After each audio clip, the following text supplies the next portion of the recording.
नमस्कार, मैं अमित कश्यप और आप देख रहे हैं हंगामा टाइम्स चुनावी रण 2022। हमने पहली अपनी सीरीज में आपको दिखाया था कि किस तरीके से राजनीतिक पार्टियां 2022 के चुनाव को लड़ने के लिए तैयार हैं और हमने पिछली बार आपको बताया भी था खुलकर कि किस तरीके से पार्टियां करती हैं झूठे वादे और जनता के बीच में आती हैं, उनको छलने का काम करती हैं और किसी भी तरीके से जनता का दुख दर्द नहीं दूर होता है। तो आज हमारी खास सीरीज चुनावी रण 2022 में लिबरल पार्टी ऑफ इंडिया के राष्ट्रीय अध्यक्ष राज साहिल हैं। उनसे पूछेंगे तीखे सवाल, जैसे पिछली बार हमने पूछा था कि आखिरकार वह अपनी पार्टी के लिए कौन से वादे लेकर के आए, वो वादे सच्चे हैं या झूठे, क्योंकि हम ऑन स्क्रीन रिकॉर्ड करके उनको दिखाने के लिए रखते हैं कि किस तरह से अगर उन्होंने कोई झूठा वादा किया और आपके दिल को दुख पहुंचाया तो हम इस क्लिप को भी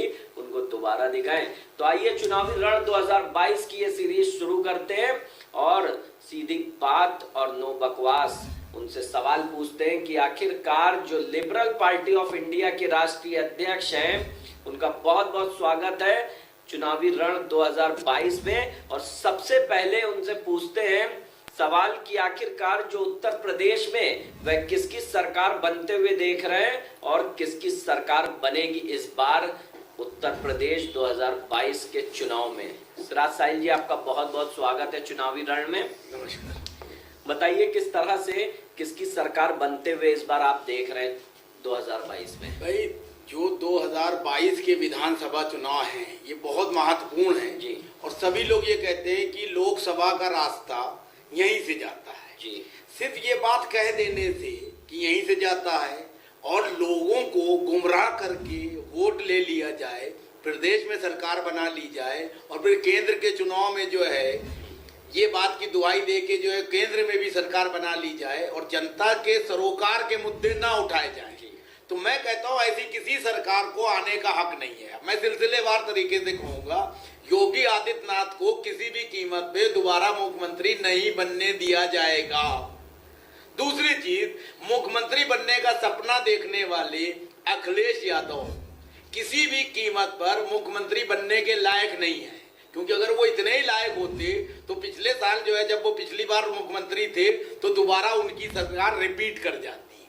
अब आती है बहन जी की बात। बहन जी जो है बहुत तेज तर्रार नेत्री मानी जाती थी, डिसीजन बहुत तेजी से लेती थी, हम भी उनके फैन थे।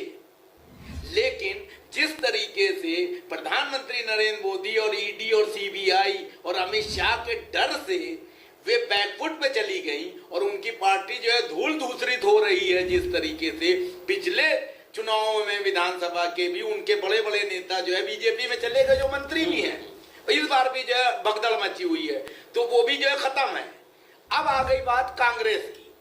कांग्रेस मड़ासन अवस्था में है, लेकिन कांग्रेस राष्ट्रीय स्तर की बड़ी पार्टी है।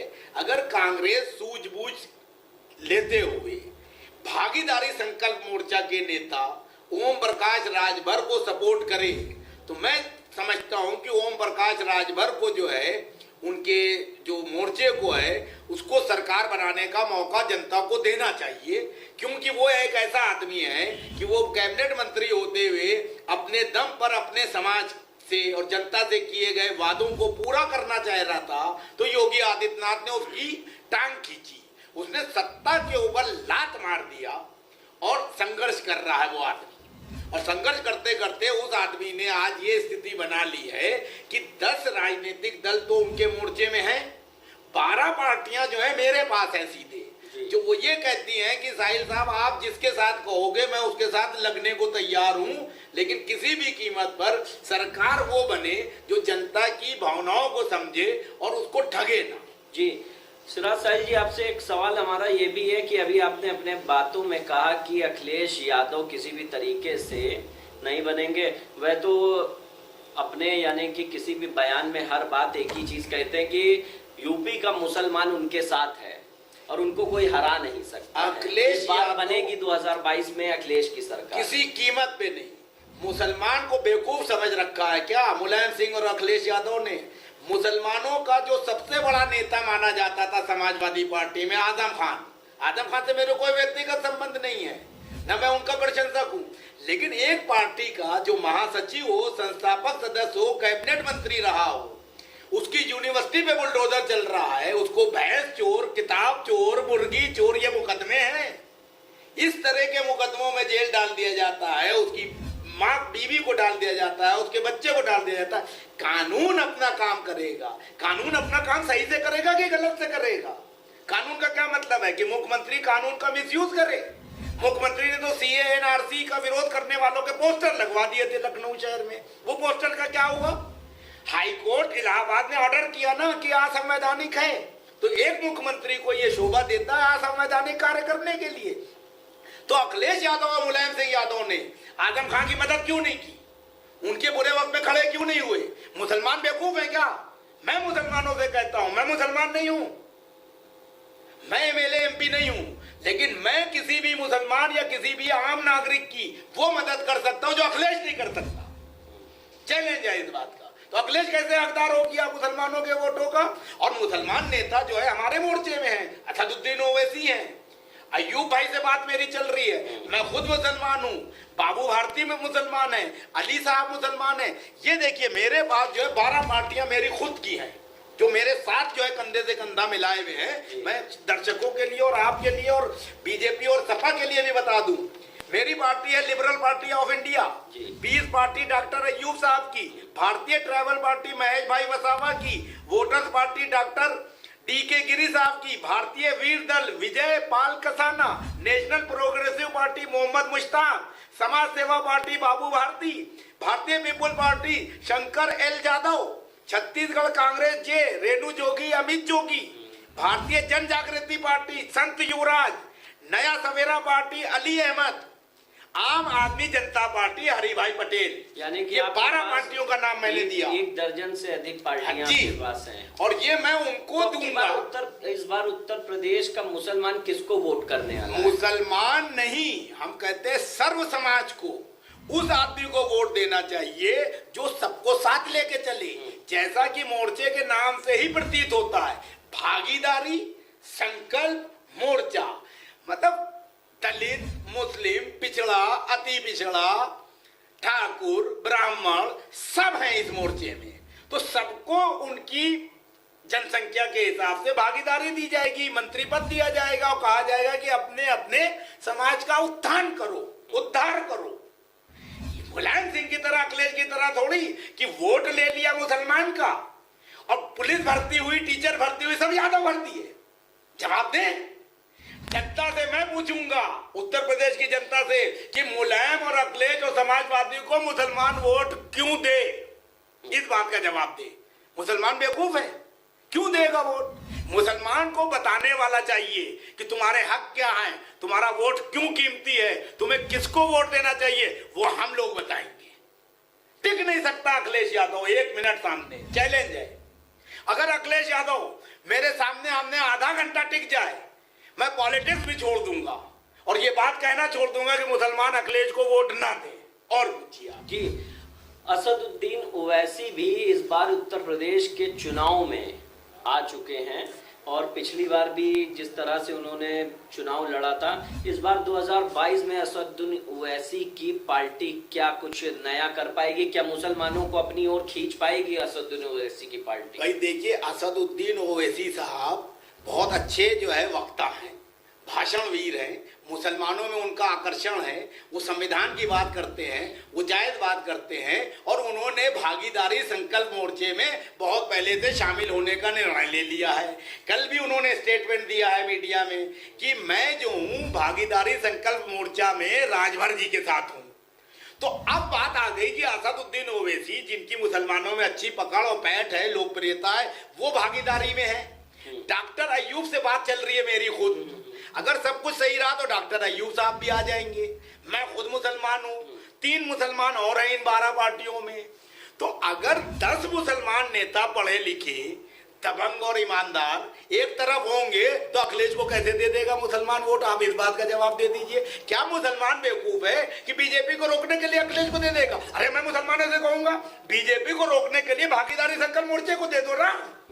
उनके पास तो सिर्फ यादव है, हमारे पास तो जो है कितनी जातियां हैं, आपको मैंने नेता गिना दिए।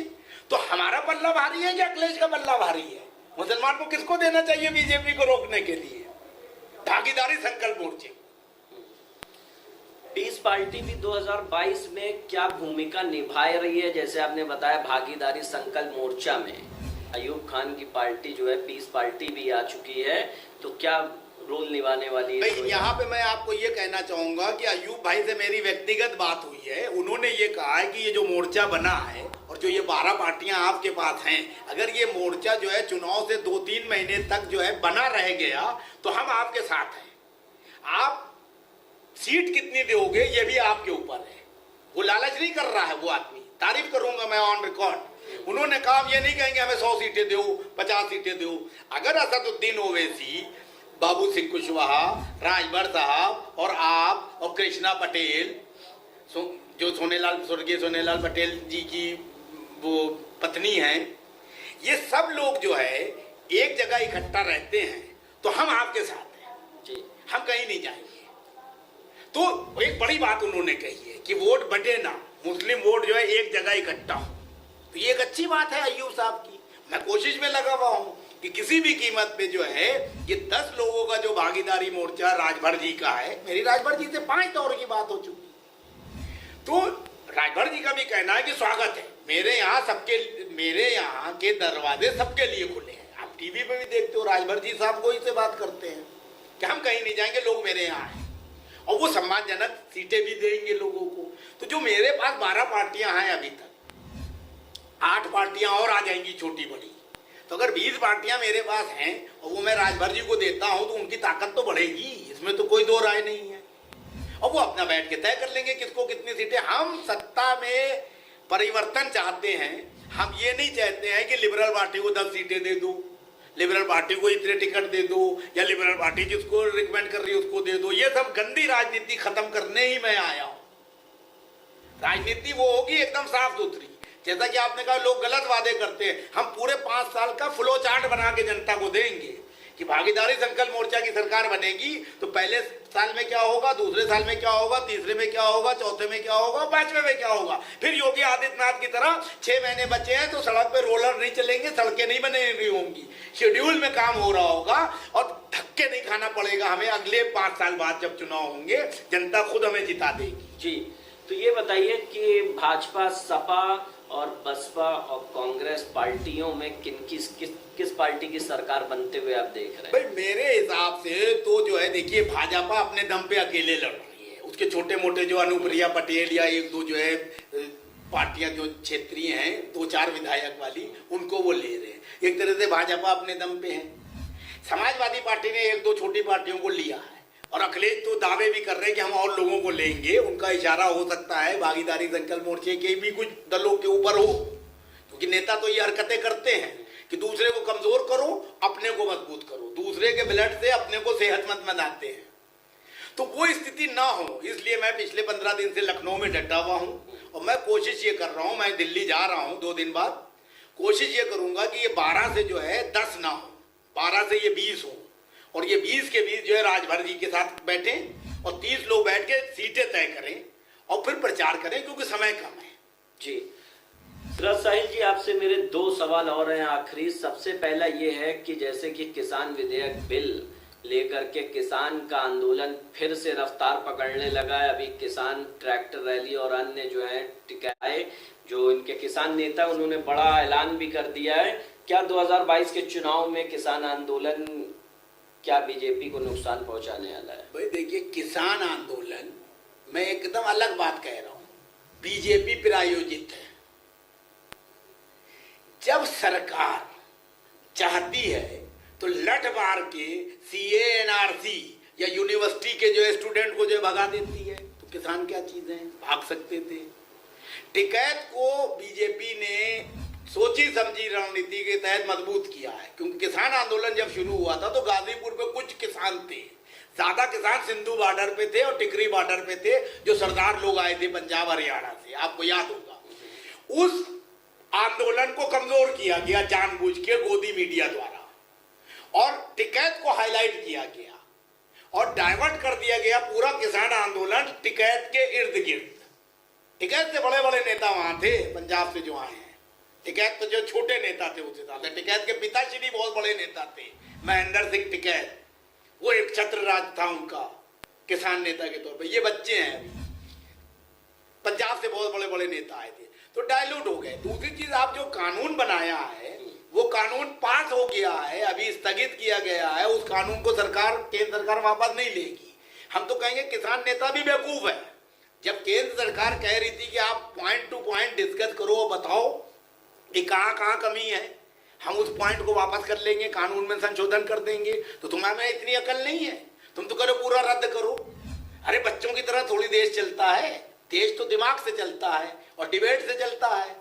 तो तुम बताते कानून मंत्री को, कृषि मंत्री को बताते, तुम जो 26 मीटिंगें करके विज्ञान भवन में पकौड़ा खाने जाते थे, इसका जवाब दे टिकैत हमें, ये जो किसान नेता है। आप अपनी जो आपके विरोध में चीज है वो चीज आप बनाए थे। तो मुस्लिम महिलाएं कहती 3 तलाक हमें नहीं चाहिए, क्यों कानून बना? हिंदू कहते कि हमें मंदिर नहीं चाहिए, क्यों मंदिर बना रहे हो? कश्मीर वाले कहते हमें 370 नहीं चाहिए, क्यों 370 जो है नहीं हटवाना है, क्यों हटा रहे हो? नोटबंदी नहीं करना है, क्यों कर रहे हो? जीएसटी क्यों लगा दी, क्यों लगा रहे हो? तो ऐसे तो सरकार तो अपने हिसाब से काम करेगी। आजादी के बाद सब सरकारों ने अपने काम किए, तो मोदी जी कर रहे हैं तो क्या बुरा कर रहे हैं? तुम तर्कपूर्ण तरीके से उनको बताओगे ना, जैसे मैं बताता हूं कि योगी आदित्यनाथ गलत काम कर रहा है, मुख्यमंत्री होके वो गुंडे की भाषा इस्तेमाल करता है। मैं ऑन रिकॉर्ड कह रहा हूं, योगी आदित्यनाथ माफी मांगे। हम एक नागरिक हैं कि हमने आपका दिल दुखाया, हमने संविधान की जो शपथ ली थी मुख्यमंत्री बनते वक्त उसको ईमानदारी से नहीं निभाया। मैंने जो है मुसलमान अपराधियों के ऊपर तो गोलियां चलवाई या उनको पिटाई करवाई, और हिंदू, ब्राह्मण और ठाकुर अपराधियों को मैंने बख्श दिया। वो कहे ऑन रिकॉर्ड है चीज, तो मुख्यमंत्री को ये शोभा देती है। वो चाहे अखिलेश हो, चाहे मायावती हो, चाहे मुलायम हो, चाहे राजनाथ हो, चाहे कल्याण हो, कोई हो, मुख्यमंत्री कोई भगवान होता है? अगर प्रधानमंत्री कोई गलत काम कर रहे तो हम नहीं कहेंगे, चीफ जस्टिस ऑफ इंडिया कोई गलत काम कर रहा मैं नहीं कहूंगा, भगवान है वो। जी सिराज जी, एक सवाल और आखिरी आपसे है कि जैसे कि एनआरसी और सीए को लेकर के उत्तर प्रदेश में भी काफी दंगे भड़के, तो ये नागरिक संशोधन बिल भी अहम भूमिका निभाने वाला है 2022 के चुनाव में। मैं कह रहा हूं कि नागरिक संशोधन बिल जो है बिल्कुल गलत नहीं है, बिल्कुल गलत नहीं है, उसको लागू होना चाहिए। उस बिल में यही तो है कि जो आदमी जो है वहां पाकिस्तान का नागरिक है, अफगानिस्तान का नागरिक है, बांग्लादेश का नागरिक है और हिंदू है, और वहां की सरकार द्वारा प्रताड़ित है, तो उसको यहाँ सरकार जो है नागरिकता दे देगी। जो नियम था उसमें संशोधन किया गया कि जल्दी दे देगी। पहले नियम था कि जैसे 11 साल में देंगे, 5 साल में देंगे, अब 1 साल में दे देंगे। हम कह रहे हैं अमित शाह साहब, मोदी साहब, जो मेरा हिंदू भाई इन देशों में प्रताड़ित हो रहा है उसको 1 दिन में नागरिकता दे दो भाई। अपना भाई वहां प्रताड़ित हो रहा है, दे दो। लेकिन अब आप कागजों को लेके गलतफहमियां पैदा कर रहा है, मान लो कांग्रेस पैदा कर रही है या कम्युनिस्ट पार्टी कर रही है या समाजवादी कर रही है या विपक्ष कर रहा है, तो उस कंफ्यूजन को दूर करना भी केंद्र सरकार की जिम्मेदारी है। एक बार में मोदी जी आके टीवी पे कह देते कि जिसके पास आधार कार्ड है या जिसके पास जो यूनिवर्सिटी में पढ़ा है या स्कूल में पढ़ा है वही मान्य है, बात खत्म हो जाती। तुम खुद तूल दे रहे हो, तो यहाँ पे बीजेपी सरकार गलत है, सीए लगाना सही है। आई समझ में? तो बात राष्ट्रभक्ति की कहना चाहिए, जैसे मैं कह रहा हूँ। ये थोड़ी कि सीए से मुसलमानों का नुकसान क्या हो रहा है। मुसलमानों का नुकसान मानसिकता के हिसाब से हो रहा है, उनको जो प्रताड़ित किया जा रहा है, उनको जो डराया जा रहा है, भले ही वो विपक्षी दल डरा रहे हो। अगर विपक्षी दल, हमें आज सुरक्षा की भावना है तो उसको कौन दूर करेगा? सरकार तो दूर करेगी। हम सड़क पे निकल रहे हैं, हमें लग रहा है मैं दिल्ली से लखनऊ आया हूं, मुसलमान हूं, पुलिस पकड़ लेगी। तो अगर योगी आदित्यनाथ कह दे कि नहीं, कोई निर्दोष को पुलिस नहीं पकड़ेगी, हम तो चौड़े से चलेंगे ना। जो अपराधी उनको पकड़ो, जेल भेजो, आतंकवादियों गोली मार दो। आम मुसलमान को आप परेशान करोगे या आम हिंदू को परेशान करोगे? ये तो गलत है जी, संविधान विरोधी है जी।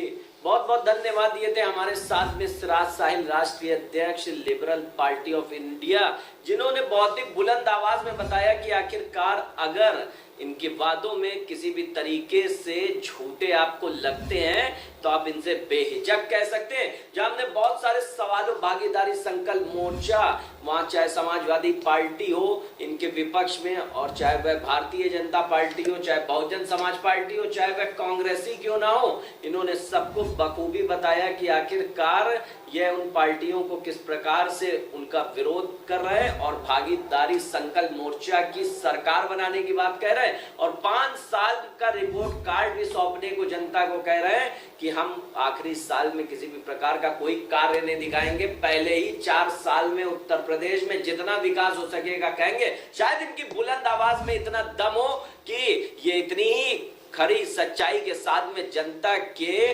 उम्मीदों पर खरे उतरे।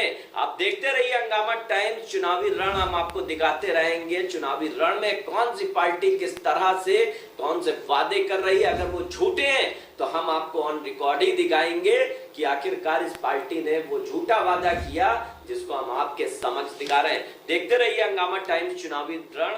नमस्कार, मैं अमित कश्यप, आपसे इजाजत।